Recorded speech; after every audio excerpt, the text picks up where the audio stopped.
जब बुद्ध ने अंतिम सांस ली तो वह 80 वर्ष के थे। उन्होंने अपने अंतिम समय में सभी शिष्यों को एक साथ बुलाया, जिस तरह से वह हर सुबह उन्हें बुलाया करते थे। वे सभी इकट्ठा हो गए। कोई भी उनकी मृत्यु के बारे में तो सोच भी नहीं रहा था। और अचानक उस सुबह गौतम बुद्ध ने कहा, यह मेरा अंतिम उपदेश है आपके लिए। मुझे जो कुछ भी तुम्हें सिखाना था मैंने सिखाया। पिछले 40 सालों में मैंने इस लंबे काल के दौरान आपको एक अच्छा इंसान बनाने के लिए अपना पूरा हृदय निकाल दिया है। अब अगर किसी के पास कोई सवाल बचा हो तो वह सवाल पूछ सकता है, क्योंकि यह मेरे जीवन का आखिरी दिन है।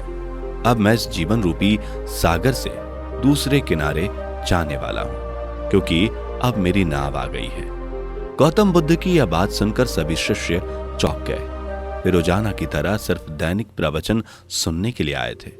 वो ऐसा सोच भी नहीं सकते थे कि बुद्ध जी आज आखिरी सांस लेने वाले हैं, और मृत्यु के संबंध में तो कोई सवाल ही नहीं कर रहा था। यह बस एक सरल घटना थी, एक सरल घोषणा कि मेरी नाव आ गई है और मुझे जाना होगा। अगर आपके पास कोई सवाल है तो आप मुझसे पूछ सकते हैं, क्योंकि अगर आप आज मुझसे नहीं पूछते तो मैं फिर कभी भी उपलब्ध नहीं हो पाऊंगा, और फिर सवाल आपके साथ ही रहेंगे। बुद्ध जी की ये अजीब बातें सुनकर सभी शिष्यों की आंखों में आंसू आ गए और रोने लगे। तो बुद्ध जी बोले, मेरे पास वक्त बहुत कम है, रोने के समय में बर्बाद मत करो। कुछ पूछना है तो पूछ सकते हो। तो शिष्यों ने कहा, हमारे पास पूछने के लिए कुछ भी नहीं है।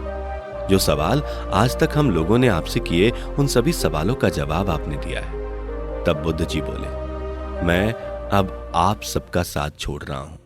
और ऐसा कहते हुए कमल की मुद्रा में बैठे बुद्ध जी ने अपनी आंखें बंद कर ली। सुबह का समय था, परिंदे चहक रहे थे, सूरज अभी भी क्षितिज पर ही था, और अनेक सन्यासी बैठे थे, भगवान बुद्ध का अंतिम समय देख रहे थे। कहा जाता है कि उनका पहला कदम यह था कि उन्होंने अपने शरीर को छोड़ दिया। दूसरा कदम यह था कि उन्होंने अपना मन छोड़ दिया। तीसरा कदम था उन्होंने अपना हृदय छोड़ दिया। चौथा कदम था उन्होंने अपनी आत्मा छोड़ दी। वह सार्वभौमिक रूप से, शांति से और खामोशी से गायब ही हो गए। वे पूरी तरह से भूल गए कि यह एक मौत थी, लेकिन यहां मृत्यु जैसा कुछ भी नहीं था। यह एक बहुत ही असाधारण अनुभव था। ऐसा देख कई लोग प्रबुद्ध ही हो गए थे। बहुत ही दिन, बहुत ही पल जो बस कगार पर थे, वह अनजान बन गए। हजारों लोगों द्वारा यह कहा जाता है कि भगवान बुद्ध की इस अनोखी मौत के माध्यम से सब प्रबुद्ध हो गए। हम इसे मृत्यु नहीं कह सकते, हम इसे कहते हैं कोई महापरिनिर्वाण पूर्ण रूप से खुल रही है, जैसे एक बर्फ खंड पिघलते हुए समुद्र में मिल रहा है। वो ध्यान में रहते थे और वो ध्यान में ही स्वर्ग से धार गए।